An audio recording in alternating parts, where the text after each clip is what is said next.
So, I hope you all know both of these gals, Carolyn and Harriet, and Carolyn's gonna start us off, and she's gonna do a mechanics demonstration, because this is a very important part of putting together any arrangement you wanna leave for more than, a day, okay? So she'll do that, show us how to go through that, and then Harriet's gonna actually do an arrangement so that you can see the process she uses for an arrangement. And then when they're done, I've got about 2 minutes worth of announcements. Okay. Oh, that's right, Lee. Oh, sure, I got it, Chad.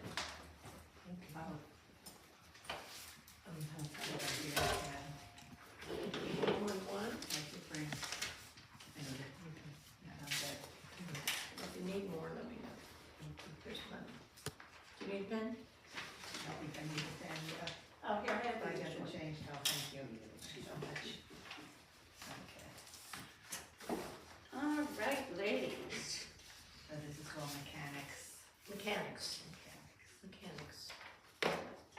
And a couple of other little bits I couldn't resist Okay. while I had the floor. Just for the record, particularly for the new ladies, I thought it'd be fun for you to know that the Flower Guild here was started in 2002. And it was the inspiration of a lady that is still alive, but she's left Shell Point and moved to her son, I think, Mary Jane Rollins, who was a member here. And it was her brainstorm, and but she didn't want to be chairman. And so I took on that role in 2002, and that's when we started. And then Harriet was our next chairman, and she took it over in 2010. And then we've had Sylvia Hyder, who followed Harriet, and now Lee, who has taken on this job this year. And I thought it would be fun for you to know Lee Williams was on the Flower Guild in 2002. I went back and looked at the list. And so she has served since 2002, and she's willing to take on the chairmanship this year, which I think tells us two things. It tells us how special the Flower Guild is to people that serve, and then how special this lady is, that she's willing to take it on after doing it for so long. So that was my starting thing. And then the other thing that I wanted to highlight, which I'd really never thought about, but it was in a Garden Club magazine this summer, and it says, "Where do our flowers come from?" And have you ever wondered where your flowers come from? And the journey is truly remarkable. Most of them are harvested in Colombia within the last 48 hours.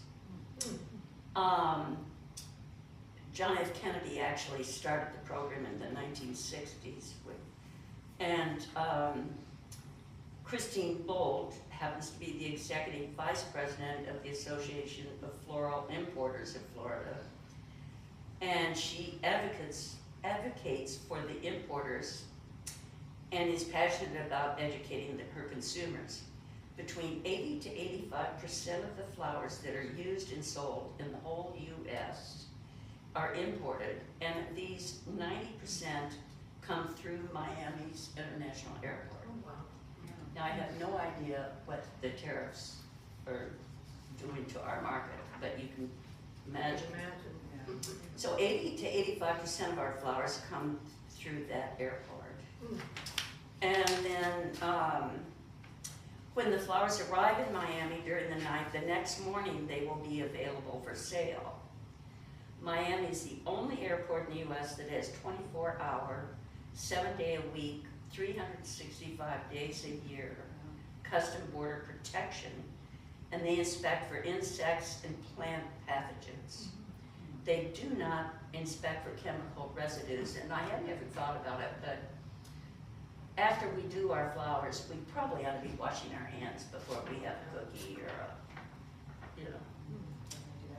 because who knows what's been sprayed on them. So the word protection people are looking for diseases and plant pests. If they see a sign of any plant pest or pathogen, fungus, bacteria, or even the slightest sign of a virus, it's packaged and sent for testing at a USDA facility, which is located at the airport. But then if they find something scary in that plant, that whole box is quarantined until they figure out if it needs to be destroyed. Flowers that leave Colombia at 10 p.m. arrive at 2 a.m. They're shipped, they're flown at night because it's cooler. It's easier to keep the plane cold. They're inspected within hours and can be in a cooler by 8 a.m. ready to sell, like all the way through. I just found that amazing. And then here they talked about a New Jersey florist who'd been in business for 90 years. And he buys from a local wholesaler who imports and trucks supplies from Miami to New Jersey. Do they say his name? Pardon? Do they say his name? They do. I'm a Jersey girl. Oh, okay. Well, his name is owner Clint Reckemeyer. They don't say what Store? cities in our name. Not familiar. But he says their family's been in business for 90 years. Wow. You could look him up if you were Before curious. my time. When he places an order, he typically gets it the very next day. Wow. And then the last sentence in this article I thought was very interesting. The flower business is one of the only industries that needs real people to do the job. A machine is never going to know whether a flower is ready to be cut or not. That's for sure. So we're the last holdouts He's from for Summit. AI. He's from Summit. Summit, okay. Oh, Thank good for Thank you. Oh, you look- Did you Google that? I did. I'm from Jersey too, that's why. Now, the other little tidbit I wanted to mention, even though Harriet and I have talked about this, another article that came out was a case against floral foam. And you know, our flower guild, I don't think could live without this stuff. This is what we use all the time. And it makes it so easy to work. But here's a scary article, if you want to, for Halloween, right? Floral foam was introduced in the 1950s as a lightweight porous structure that would revolutionize flower arranging. A product that contains known carcinogens, such as formaldehyde, and is not biodegradable or even reusable. It's made from microplastic. Floral foam breaks down and sends small plastic particles into the environment, which eventually find their way into our watersheds. And then the last point of this article is that I'm going to mention is the Royal Horticultural Society in the UK has banned the use of floral foam at all shows starting in 2021, including the Chelsea Flower Show. Oh, wow. And I think GCA, Garden Club of America, has followed suit. What do they use instead? Well, I'm going to show you. Oh, sorry. And we've had a lot of conversations, as I mentioned. Here we are in our environmentally sensitive island, surrounded by water, and we really should be paying attention to that. And I've done it once, and I'll explain why I'm still partial to foam, but so I think that's where I am in this little bit I'm doing today. And then the last thing I want to mention is a little quote by Brother Lawrence, which I keep in my folder. And he says, "We must not grow weary of doing little things for the love of God, who looks not on the great size of the work, but on the love in it. And I hope you all will find that true as you serve on the flower guild. So, I'm going to start first with the mechanics, and then we'll do the conditioning at the end. And this, let's see, I brought all this stuff, which I think all of you, maybe Adele hasn't had a chance to go in there yet, but everything we need is in that one drawer. And this is critical, I think, to, especially if you're working in something like this. Now, I had a brainstorm after this we used this past weekend for the funeral and for church. And I've always used this because I was never sure if that was watertight. Now, for the hurricane prep, we used this amazing waterproof tape. And after I'd gone through all this, I thought, why in the world not just put a piece of water? I meant to bring a piece to show you. We can experiment with that sometime and tape this and see if it leaks before we put it up on the altar, and then we could do away with this. Would packing tape work? No. But I got tons of this tape that we bought to get ready for the hurricane. So what I did this weekend as I prepped this, I think before I show you the taping, I'm going to show you the Oasis. Now, Harriet warned me, be sure to tell them not to reuse their Oasis, because what I started to throw this out. This was from Sunday's arrangement. And I thought, wait, I'll save this so they can see how, doesn't this look nasty? So this started like this, and while it was still dry, I figured out where I wanted to cut it, because it wasn't, your Oasis has to sit down in the water to draw water for 2 days. The other tidbit I read off of our box in there is that 1 block of Oasis holds 2 quarts of water. If you're afraid you're not going to have enough water for you. So you start out, you fill this, you drop the Oasis in the bucket, and you never press it down. It has to sink slowly, or you'll get air pockets absorbing. Mm-hmm.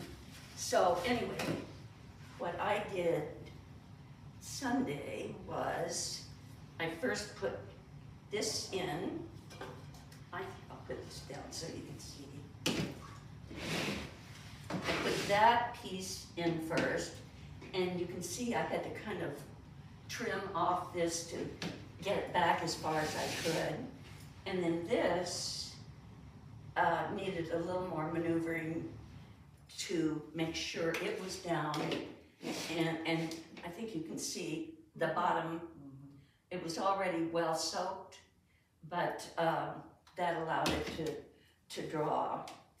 And I think what I'll do is just use this, not waste a new block of Oasis. Another little reminder, you see how that's been folded back so you don't ruin your fingernails if you have any, to and that's particularly important in this tape, which we'll be doing in a few minutes.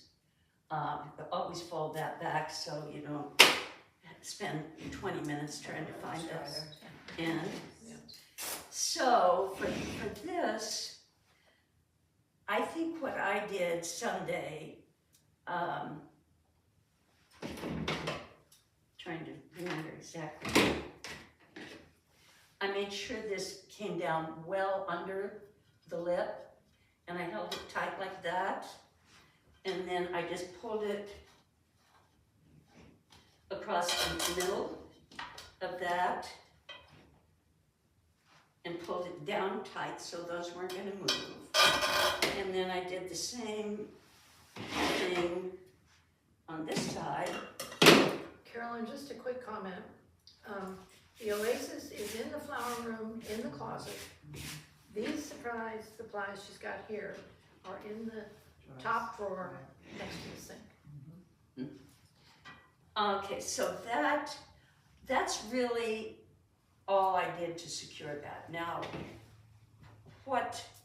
I take that back. What I did last weekend, I don't really know that it was necessary, but I think it was probably not a bad idea. Before I did that on the Oasis, I did this on the dish and did it at the same location that I did this. So I don't have these green tapes all around, but it came under here. So first I was securing the dish so it didn't move like this, and then the Oasis. If you're particularly concerned or maybe working on a different container, and I brought several to show you, it's not a bad idea to do a crosshatch to keep that, Secure. and you're thinking, well, can they see that from the church? But by the time you break the edge of your container with greens or something, Nobody's gonna see it. you'll hide it. So that's one. I just brought some of our containers so you can be inspired. I think this is a marvelous container, and Harriet found this on the street in her neighborhood. It was being thrown out. I've since contacted the lady that I know, and we had a whole bunch of yucky orchids in it that she was throwing the whole thing out, and I was on my bike and cleaned it all up, and it had a liner in it, and yeah, it's and anything with a pedestal looks more gracious on the altar. Mm-hmm. And this rusted finish is particularly nice. This piece was another lucky find. This was in the Ark, and it was kind of a silvery look. It looked kind of Grecian or something. And I just took a sponge and did the paint to tone it down a little bit. So this is another one. Be sure any container you use, whether it's this, whether it's a lovely basket like this, be sure it has a plastic liner, or you're gonna have water running all over. So instead of the foam, which is a bad boy, after reading that, and one of my first times on the altar, I guess it was last year, I can't remember, I tried this, and I've got some great books at home if you want to look at this, but let's pretend like this has a plastic liner. We have a couple of these chicken wire things in the flower room, and I used them. I have more of this at home, and we have some nice chicken wire that's coated in the locker in there. So it was nice that there are some real advantages to this. You can have a real grace that happens with your material. It holds up in water better than Oasis. In Oasis, you have to be really careful. You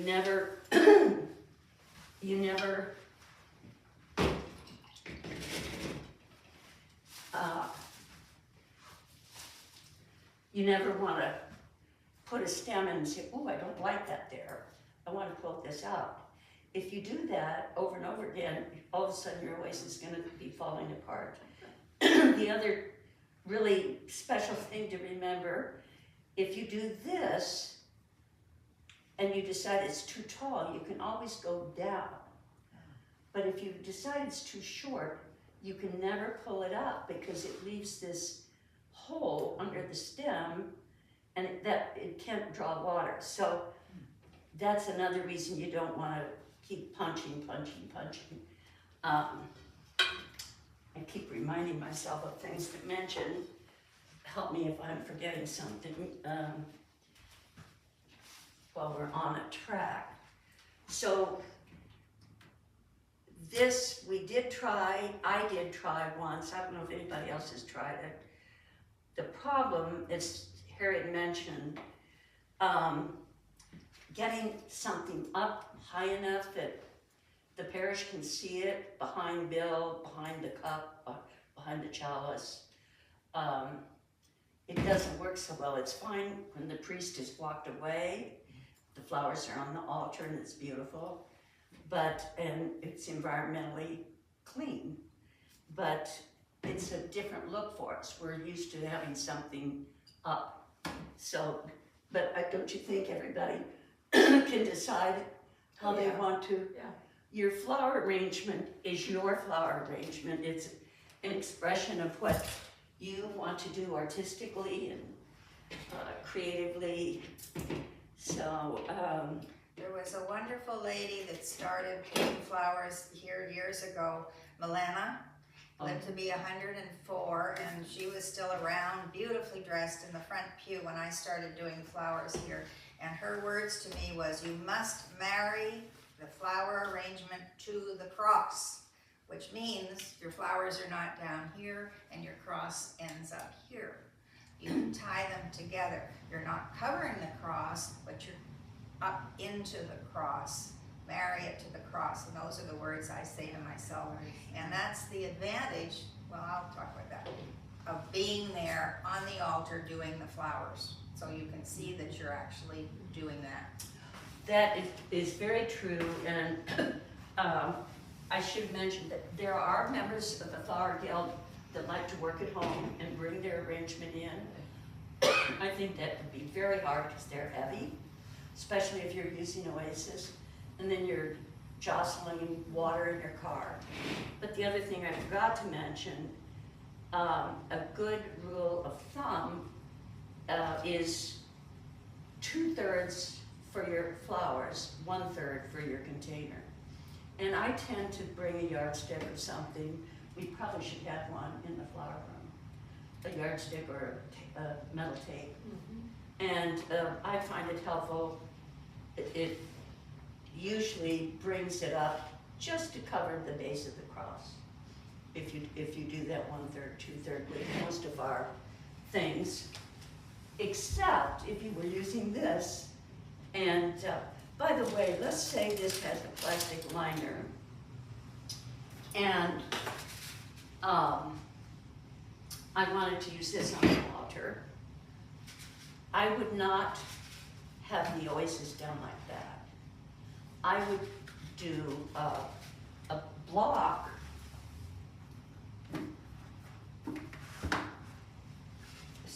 for something like this. You might use 2 or 3 Oasis. Oops, pardon me.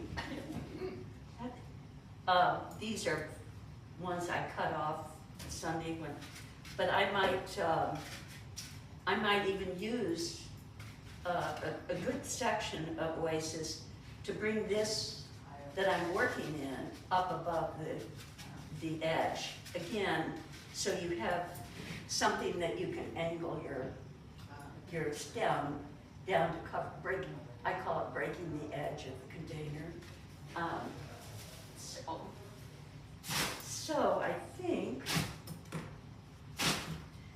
this is another piece we have in there. Even something like this we've used at Easter or maybe Christmas, I can't recall.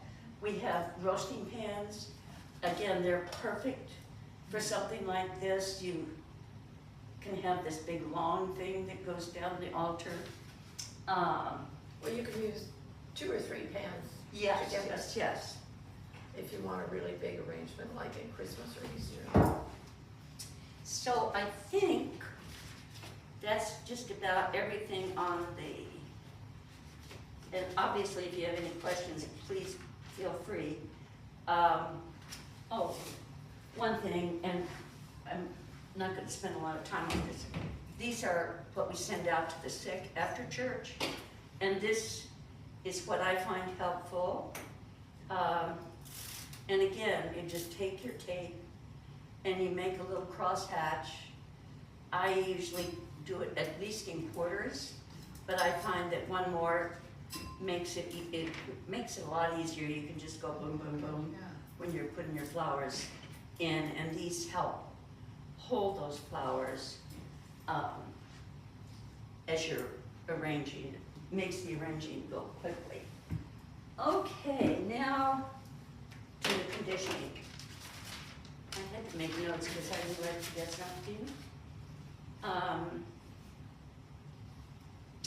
So I think I'll start with the greens first, even though I had them last on my list.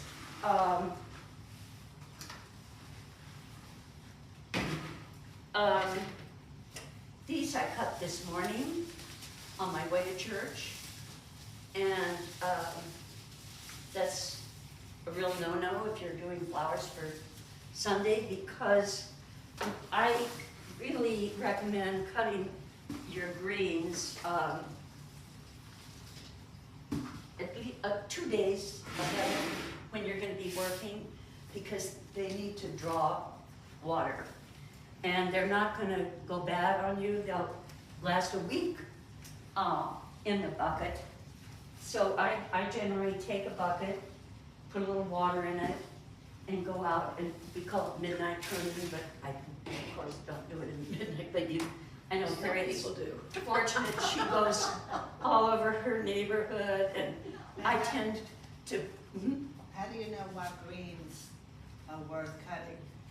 Well, this is one of my favorites. Okay, because we did a couple, and then the 2 nights before we soaked in the water. The next day, some of them were wilted already. Okay. Even in the water. Okay. So which ones should Well, that's a trial and error. good point, Arlene. I find, for example, I cut some of these for last weekend because I loved the color. I thought it was wonderful. And it's 2 on Shell Point Boulevard. Okay. Normally, when you cut something this young and new and fresh, it's the one that wilts first. Oh, okay.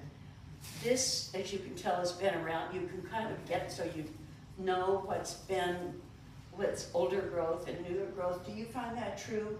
Absolutely. The old growth holds up better, and you're usually tempted by the new growth because the color's so bright.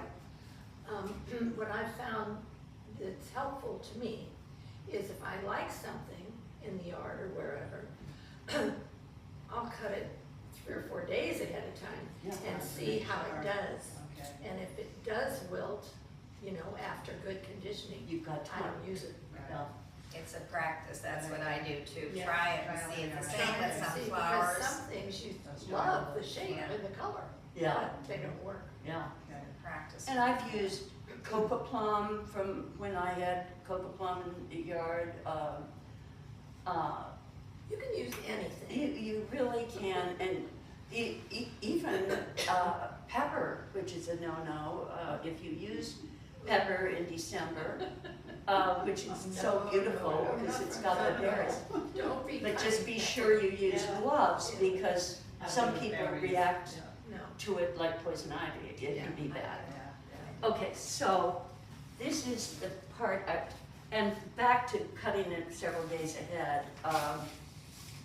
I can remember a flower gal, and you could tell she had cut it that morning because by the time Sunday rolled around, it was just, So I didn't do anything to this, I just cut them and stuck them in the bucket.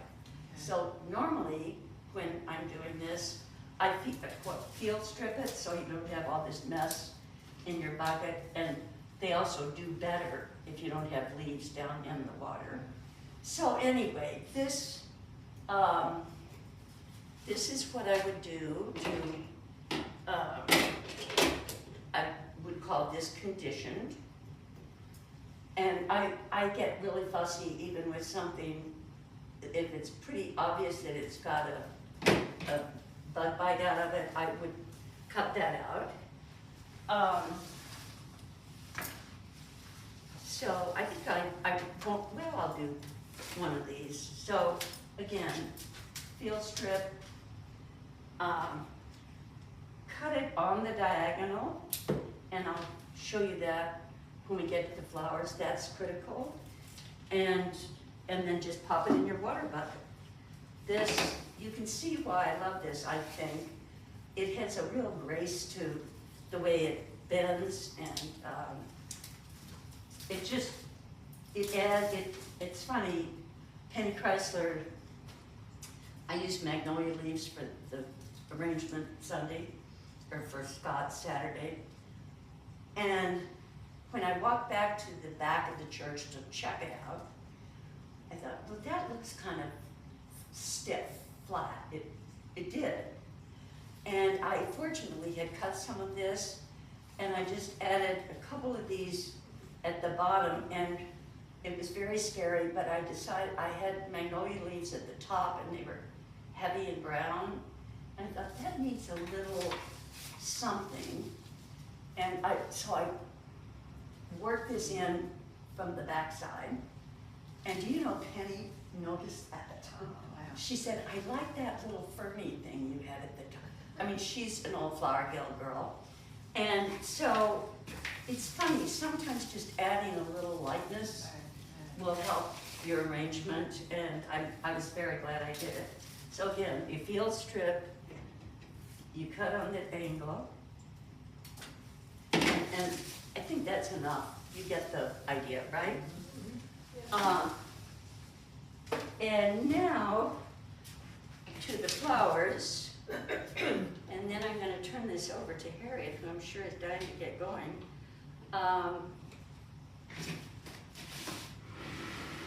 I will start first with the roses, and this is true for any rose, the tea rose, the garden roses that are wonderful that you get at Trader Joe's.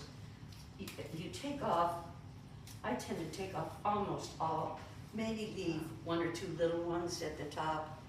And again, when you buy these things at the grocery store, or even at the florist, well, maybe not at the florist, maybe they've already done it, but certainly at Publix. Oh dear, look what happened in the car. They're cut flat, horizontally. So by cutting at a very sharp angle diagonally, that allows it, when it hits the bucket, it's still got a lot of exposed stem that's going to draw water. Whereas when it's flat, it doesn't draw water.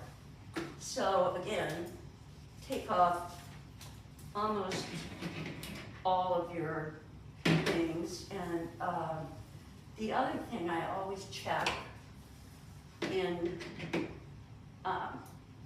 you see how that has been decapitated? So when I'm conditioning, I even check to make sure there's nothing that's not pretty. Or these were pretty good, but let's say this, maybe this is too tight. I might even take that off, and that makes 3 nice pieces. But sometimes if I'm reducing that, and this is true especially for mums, which can look like one big bunch, I reduce the little, not these so much, but the little mums, so you don't have a big head. You see more individual flowers. But again, sometimes for roses, I might go on and put them in the arrangement, but then if I didn't like, say, that one, or this one, I might do that once it's on the altar. And don't be afraid to reduce. Don't be afraid to reduce. Okay, this I brought to you because it's a great example of way too many leaves. And then I find for Austrameria, the easiest way, so you don't accidentally cut off the flowers. Whoops, that I don't want to do. I first fold down all of those and just go snip, snip, snip.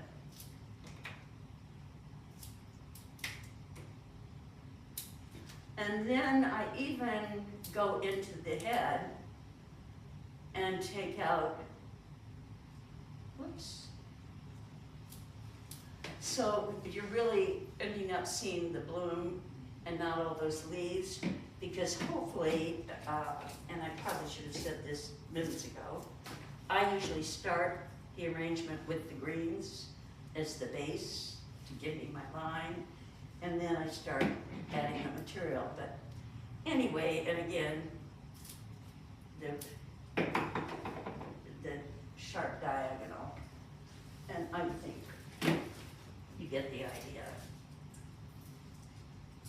All these go, and then again, pull these down. So you're exposing, and this is true with almost any of the flowers, the roses. I was tempted to bring in a bunch of glads, which we don't use often, but they're wonderful. And again, if you see a bunch of gladiolas that are the perfect color for you,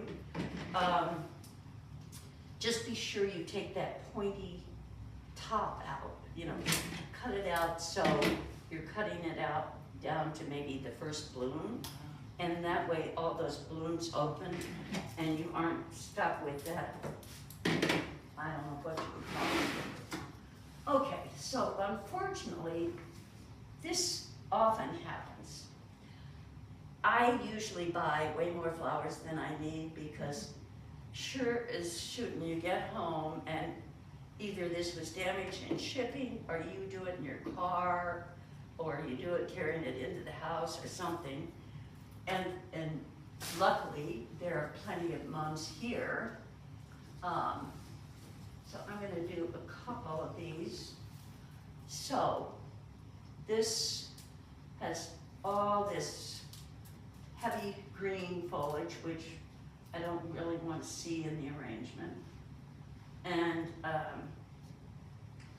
I probably would even, I'd be afraid to try to hand pull that, because you could end up pulling the whole thing apart.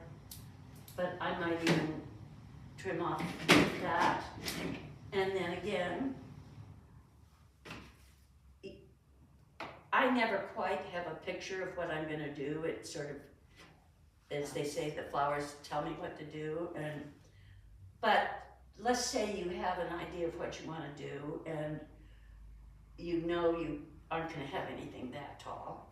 I would still cut it just a little off to condition, and that way when I'm actually on the altar working, I know this really maybe only needs to be this long.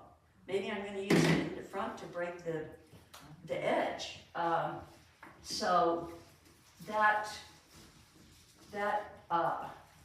in other words, don't cut so much off that you're sorry when you're working that you did that. You can always cut it off when you're working. I always bring a trash can in and put where I'm working there, and I'm sure you probably do that as well. And I guess the only other thing I would say, when you're doing all this conditioning, let's say you've got this much water in your bucket, make sure you don't leave any of these little leaves to foul your water, even if you're only gonna have it sitting for a day or two. But I think that's all on the mums. I wish, I unfortunately didn't get out to buy flowers for you until yesterday afternoon, pretty late. I would have preferred a bunch of mums with little heads rather than these big, because again, with the mums, as I mentioned, they can be too heavy, and don't be afraid to get rid of some of the flowers. Just a quick comment, there is a, what do you call it, a rollie, a tray, what do you call that thing? Cart. Oh, I cart. made the right word. Yeah. So, and it has 2 levels, and that is extremely helpful. I don't know what you all do, Yeah, but we have I it. load it with the flour room. I put everything I want on there that I can, and then just pull it in, so then you have it all. And don't forget, I suppose you're gonna get this,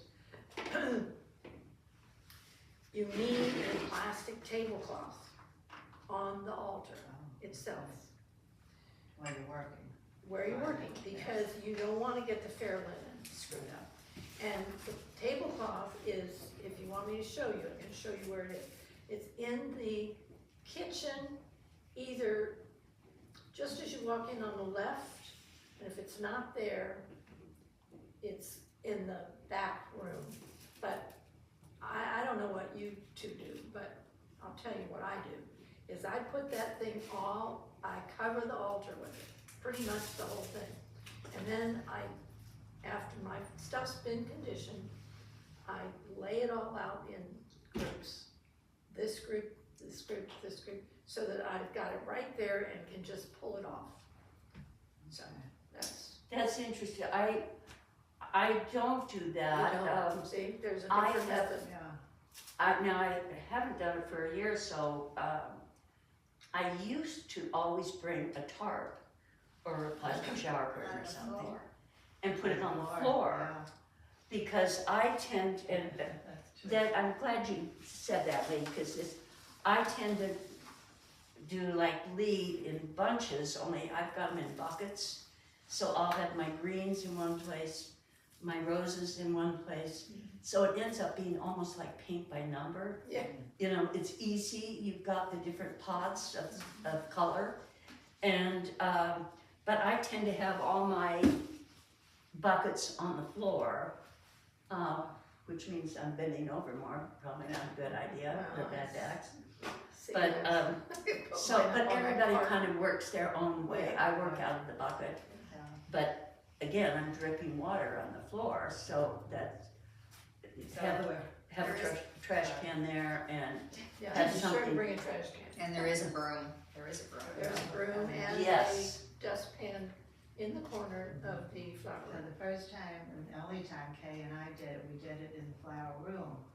We arranged it Much and then put easier. it on the cart and then brought it to the altar. Yeah, but then you've got a heavy thing you have to lift. yes. We did manage it, but. Yeah, but it's and not then we- always then we easy. walked back. So it's and easier To do it on to the do altar.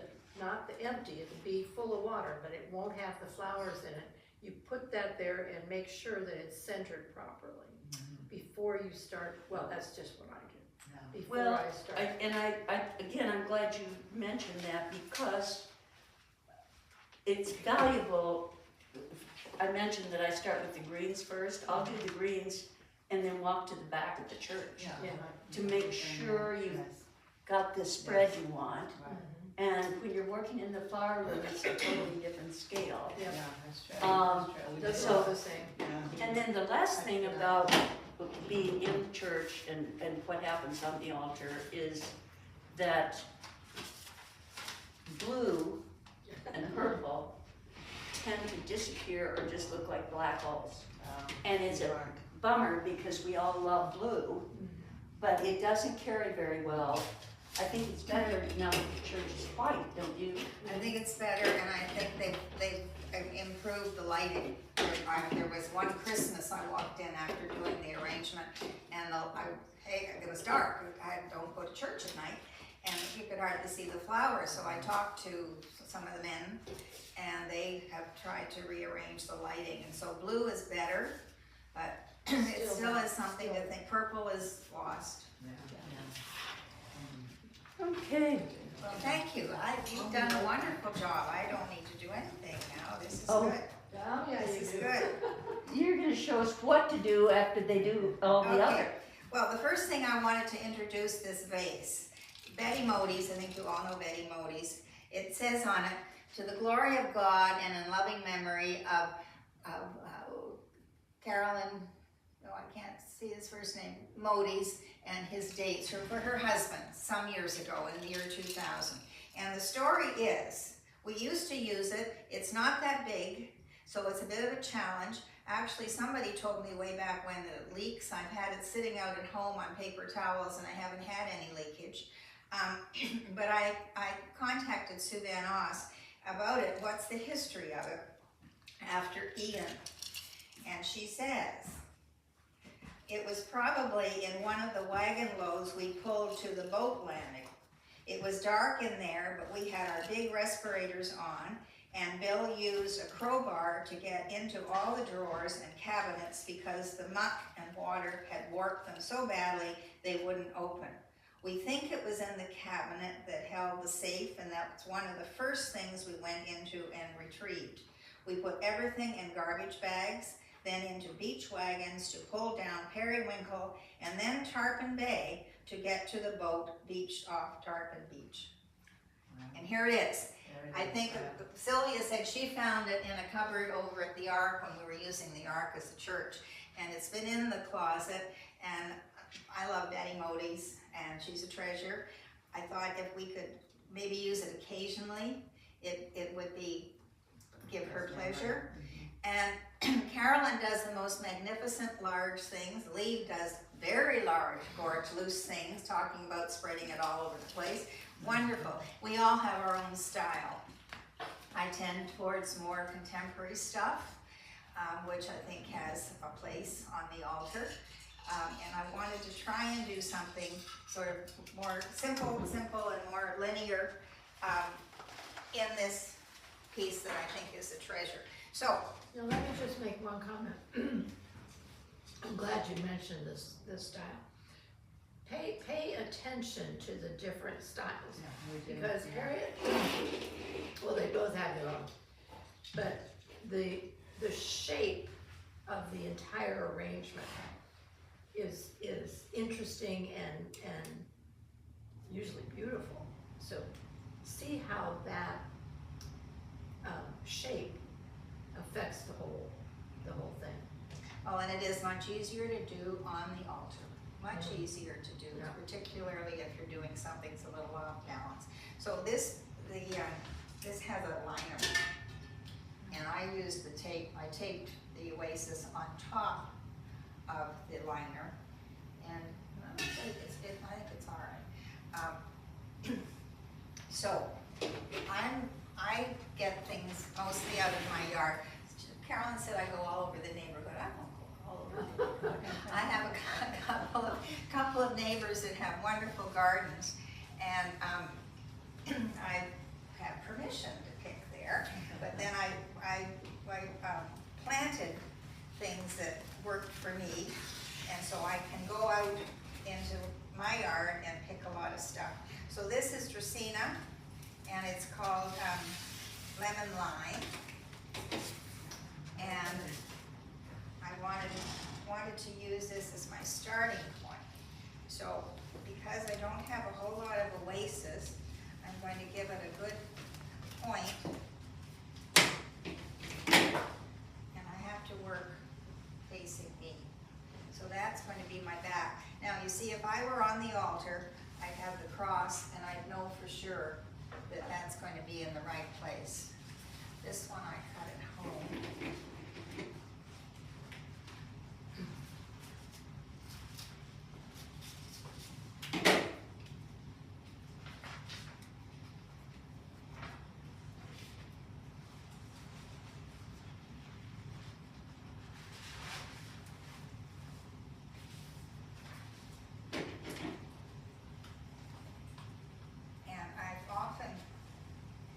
My husband is really good about hit and run. So in terms of finding things, you know, Carolyn, she talks about along there at Shell Point Boulevard.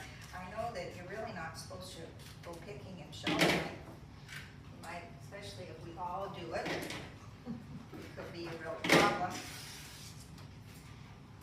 But do keep your eyes open. I know there was one thing I did for the village, and we had to find more sea grape, and we found it out in big lots or something, and I was out there picking with all the trucks. You know, we can do that. Okay, now one thought I had about was curling this, but I don't think it'll be that tall. So we're starting with my height. And then I trimmed up my Eureka palms. I've got Eurekas growing in a pot. And they've been growing in there for 6 years since we bought them when we first moved into the house. And amazingly enough, they're still in the black pot inside the prettier container. Huge, huge. And that was sort of our screen between us and the pool next door. And so anyway, I picked the big Eureka and I trimmed it up because it was going to be much too big for this.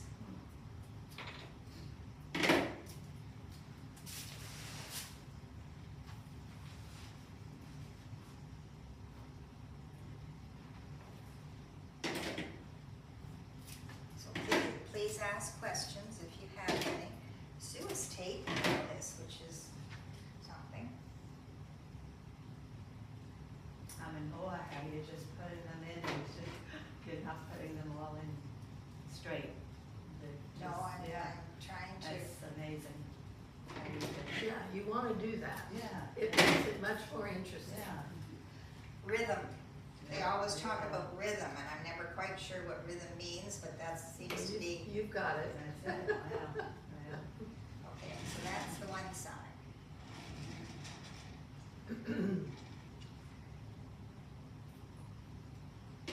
So I'm going to try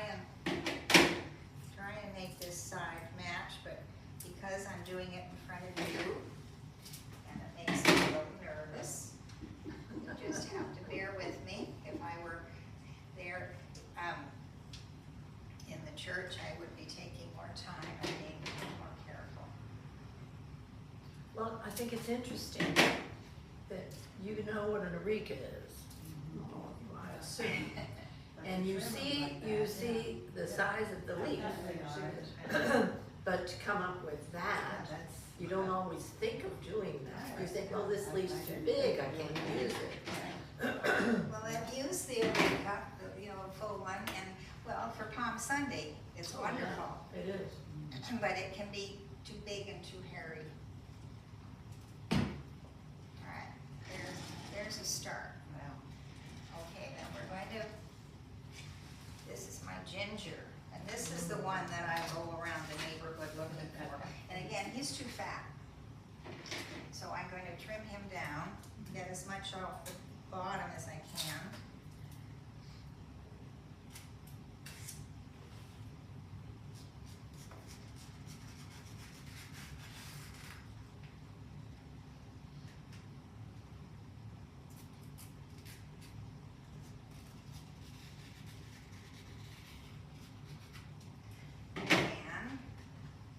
Handy dandy stapler. She's known for this. Right. I don't like this bit too thick on the bottom there.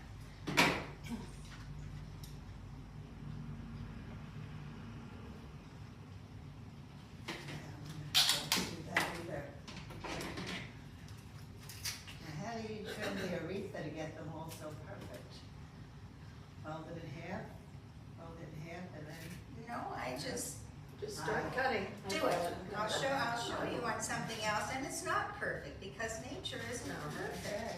From here, they look just perfect. Well, and that's one thing I was told years ago when I used to do flowers at the museum in Boston. 99% of the people looking at your flower arrangement haven't a clue, and what you do is fantastic and better than most people can do, and they admire you for it, so not to worry. I have trouble with staplers sometimes, that they don't always work for me.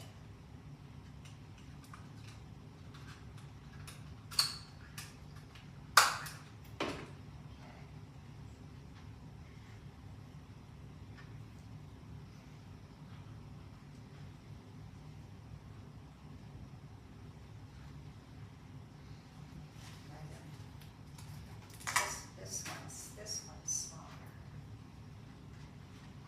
Our daughter was in Japan for a couple of years and took an Ichabod class. Oh, And the ladies, when they did their demonstration, mentioned, Harriet said nature is never perfect, and the ladies who did the Japanese floral design said, you know, they always put something in that was not right. Like I cut out the leaf that had the bug bite, for example. They might have left that because their theory was that only God does perfection. yeah. And I thought that was That's a good. sweet thing. Now, I'm going to try and break up my colors a little bit. This is a wonderful vine, and Carolyn, I gave some to Carolyn once we needed to do something at the last minute together, and my neighbor has it, and growing up all his trees, and it's fantastic. And last year, I said to Gordon, can I have a cutting? And thinking he'd bring me a cutting. Well, he turned up with 2 pots with vines this big, and we needed to get them into the tree roots, so poor old Bruce, you know. So I got him to, he came over, and between the 2 of them, they were able to plant it, and by golly, it's growing up the tree, and I'm going to do something that you never, ever, ever do. I'm going to pull it out, and I'm going to stick it in at a better angle. There. I'm not going to do it very often. May I take a picture? Certainly. Have me doing something wrong? That was beautiful. Yes. What's it called, Harriet? Well, I think it's the Coca-Cola, but it's just the bigger one. Oh, And then this is That would be- Xanadu. well, it does, but I mean, vine? Well, maybe it's just, it's allowed to go low. Okay. We don't usually trim them all. Yeah.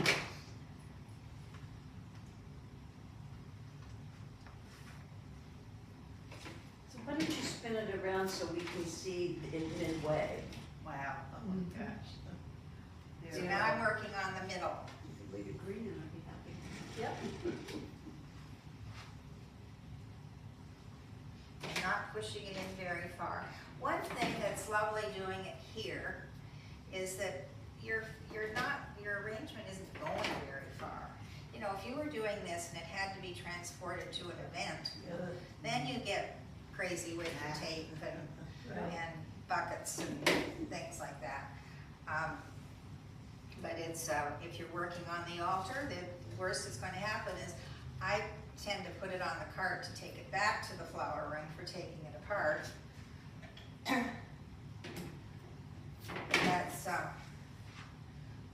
That's all, it's the only place it's going. Harriet, could I mention something I saw you do a minute ago? Yeah. If you notice, look at her, put her fingers on the back of that oasis. Okay. And particularly if you're doing big stems, that is absolutely gorgeous. Let's say you're putting a rose stem in, and you've got your oasis standing up like hers is. I have actually put a stem in and put my hand back there and found the stem sticking out the back of the oasis. And so by doing what she just did, by putting her hand back there, she's assured that the stem is drawing water. Yep. Okay. Now, I have these Harriet, I think you could just stop. Yes. okay, Yeah, beautiful. parakeet heliconias that are growing in the yard, and we planted them 2 or 3 years ago, and I had 2 or 3 heliconias. Well, they've taken over and they're gorgeous. So that was my idea to use them. And then I went to Publix, and I love this orangey gold rose, so that's what I got. And now I'm not sure I like them all together, so we're going to try it. And you can learn from do as I say, but not as I do kind of thing. So parakeet heliconia, and you know the heliconias, what they are. They're the big claws. big claw one, and I do have some of those, but they don't bloom very often.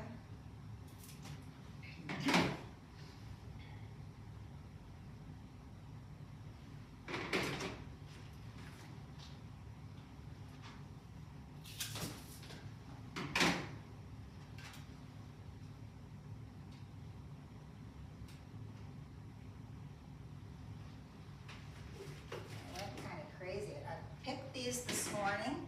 Everything else I picked yesterday because that's what Carolyn taught me. Always pick ahead of time so that they have a chance to do their thing. One thing, I make sure I pick early in the morning. I don't pick in the sunshine because they last longer if they haven't been, if they're not hot when you pick them. Okay. Gorgeous. The other thing to think about, and maybe you don't always, is numbers. So avoid 2s and 4s, and avoid even numbers. Well, I watch a lot of videos on the computer, and Catherine Bergson, I remember giving Lee the name, there's a wonderful arranger out of California that I got onto during COVID and spent lots of time watching. Yeah. But you can look up YouTube flower arranging videos, fabulous stuff. And then lately, my cleaning woman does really clever stuff. And she, I think she got into with my help, got into my iPad and found, anyway, I'm picking up all these Japanese flower arrangers that do these outrageous contemporary things that just make me hyperventilate. And I thought, I wish I had a memory, a photographic memory. And they're long enough to really take notes and draw pictures. But I suggest you keep your eyes open for those things because you can learn so much and be inspired by them. So I bought these at Publix the other day, and they immediately came wide open. That doesn't always happen. That doesn't always happen. And I don't know how you gauge that. You don't, it's a lot of luck. One thing, you know, they don't know how long they've been sitting on a dock someplace. Yeah. Or out in the cold. And when I do roses, I always cut them underwater. So what I would be doing is sticking it in the bucket, cutting it down there, and then put it out. And I remember a man that did a lot of flower, did weddings and stuff. And he says, well, I would do it if I'm doing a dozen, but if I'm doing 500 for a wedding, there's no way I can take the time to do that.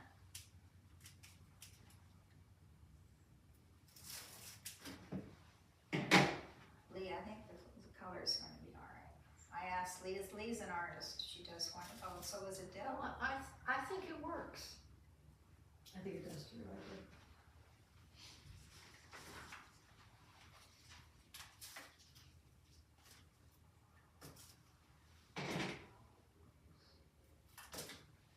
Lee mentioned 2s and 4s. I have a daughter that had a floral arranging business, did a lot of big events and weddings. And Leslie, now it wouldn't be true for something as stylized as Harriet is doing, but if you're doing a mass or something like that, she would put 2 roses together, particularly in the front, breaking the container. She might put a bud and an open, oh, Harriet, that's gorgeous. Oh gosh, isn't that beautiful? Beautiful. But the 2 together, or even 3 together, breaking the edge, Yeah. reads as a whole different As a whole thing. different. So that would be a different story, but generally, I think just as a rule of thumb, Exactly. odd numbers are better. Now I've sort of had my plan, but now I've varied it. I think these crotons are gorgeous, and they grow in a pot. And the color's perfect.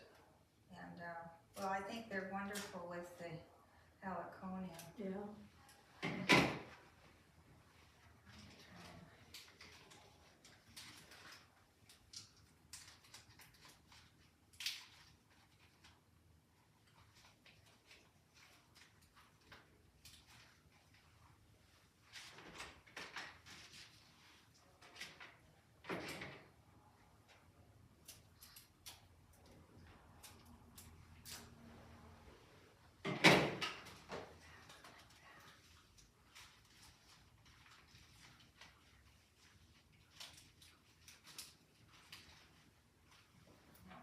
See, they've got very short stems. Mm-hmm. There, that's better.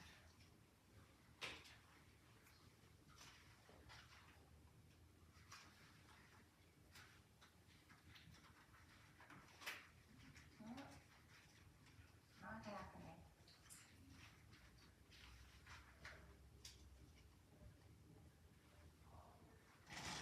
Okay, and now I've got a, you know, your altar piece is 2/3 of the way around.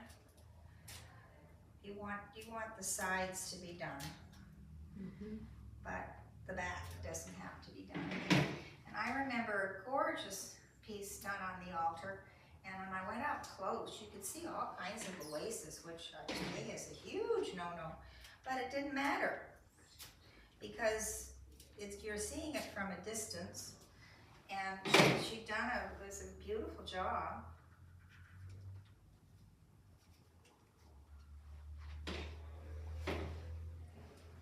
Doing the same marks. We always put in some, we call it, put in the back for the choir. Well, then you can go up to the Yeah. altar, so you have to, yeah.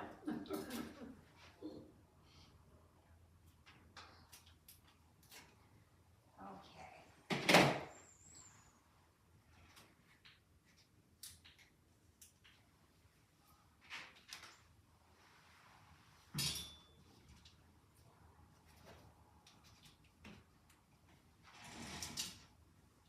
All right. Now, I have Austrameria that I don't think I'm going to add. No, it's too much. You don't need it. Harriet, show us though how you conditioned that, because that's, I did it the same way you did it. And I am allergic to Austrameria, but I always have itchies all over my hands. And the other day I pulled out a bunch of crotons and I go, oh, yikes. Anyway, I do it anyway, right? So I pull down the leaves and I strip these, and then I very carefully, with my glasses on, pick off the leaves up top, because, and I think I only cut off one flower when I was doing it. But I did it the same way Carolyn does. These are fun. I don't know whether I have room for that in there or not. I've done, I was going to show you how I do this because you asked. This is Parotas, and this is from my neighbor down the street. So.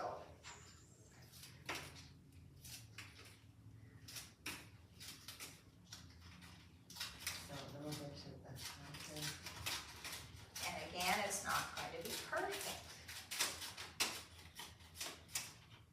That's just what I did with the Eureka's.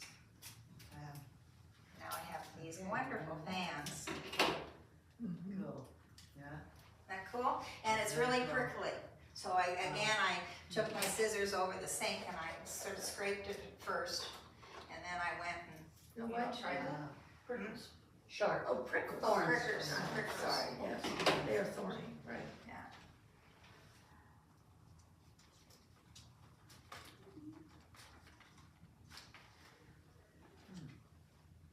You can, you don't have to like it.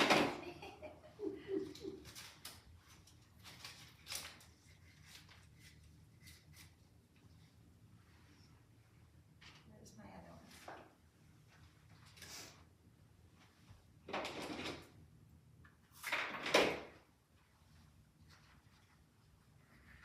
Again, you might think this might not be churchy. This might be something you're doing at home or for somebody else. That's right. Now, and I have pumpkins. We may not use the pumpkins, but I wanted to show you how to use a pumpkin.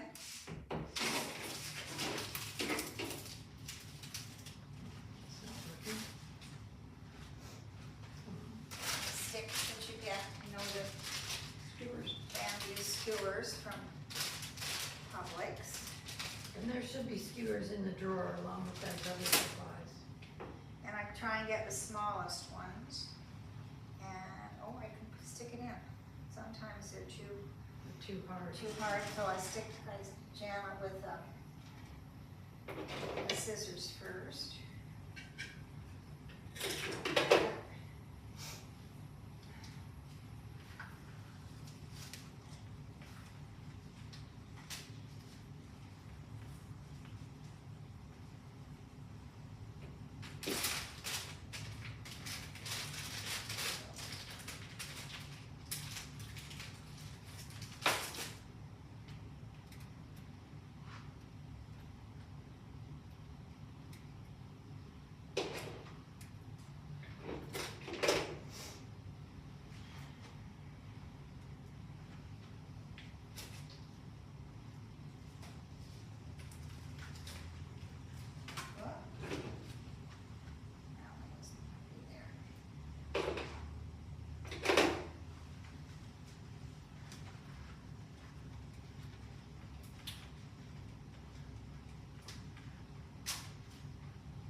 Now, I know the rules are 3, Yeah, but sometimes. sometimes you don't do You don't 3, do and 3. contemporary Sometimes stuff one is, is enough. contemporary stuff is different.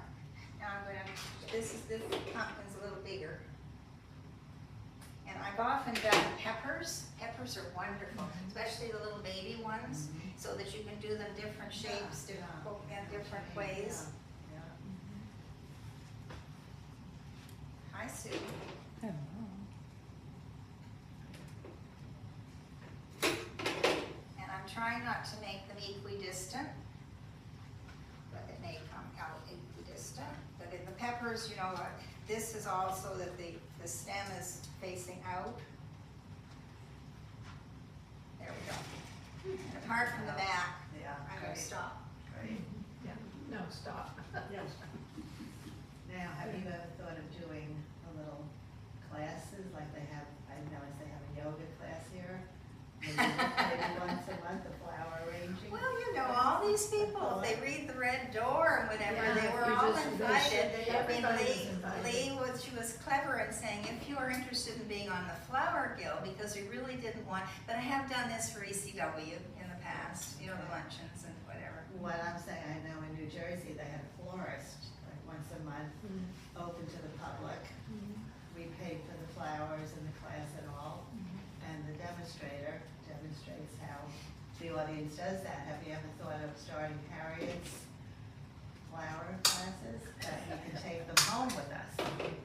Like a workshop. Like a workshop. Yeah, well, I haven't done that here, but I have done it at Garden Club and whatever, but that's a very nice idea. But, you know, workshops, A lot of time and. I did a workshop where we live at Crown Colony not that long ago, and Bruce worked very hard at carrying the buckets of flowers for 20 people. You know, in and out and around and about. I've done it where everybody brings their own flowers, and we work together at Garden Club, and that's certainly a lot easier on somebody like me, Yeah. but we can do that. So are there any questions? Beautiful, beautiful. And I'm just sort of filling the back in a bit because it's not perfect, right? Now, how often do you make them for your home, your? Well, I have a funky vase on the kitchen sideboard that I tend to keep the heliconias in when they're blooming, and you know, whatever leaves I can. But I don't buy flowers very often. Whatever's around. Whatever you are, just Yeah, perfect. occasionally I do. But thank you. I'm glad you came. Please tell all your friends and relations about this and encourage them to come.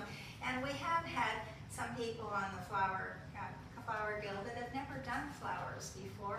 We work with them, Carolyn work with them, Lee can, I can, and encourage. And the only thing that has been mentioned a couple of times is it's really important do it on the altar and then keep walking back. And the other thing is, I come into church on Sunday morning and I sit down over here. Oh, I don't know, I put that there. So, you know, yeah. Yeah, walk around. Yeah, well, and you can't often, you do it straight on and it looks different from the side. That's true. Because we're not professionals, we just do our best. Oh, Harriet, you're a professional. I think that was pretty professional. Can I have some practical questions? Of When do you, course. what day, you do this Saturday morning? Yes, Okay. I buy, now Carolyn buys her flowers earlier. Again, I bought these on Friday morning and look how full they are. And I want them to last But for you do most the of the actual week. arranging in place on Saturday? On Saturday, and I Okay, used to we do do it Saturday when night. Hank was playing the organ. Oh my goodness, it was fabulous. And do we have a budget we use? Yeah. That's, Oh, I'm sorry. Lee is on now. Okay. And I'd love to add two more things that I Container thought on the altar. Be careful, obviously you want water in the container when you start working, but you don't want it up to the top.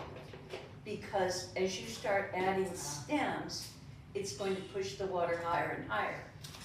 So I usually make sure there's room at the top for that water to rise. Or don't even do it until you're finished.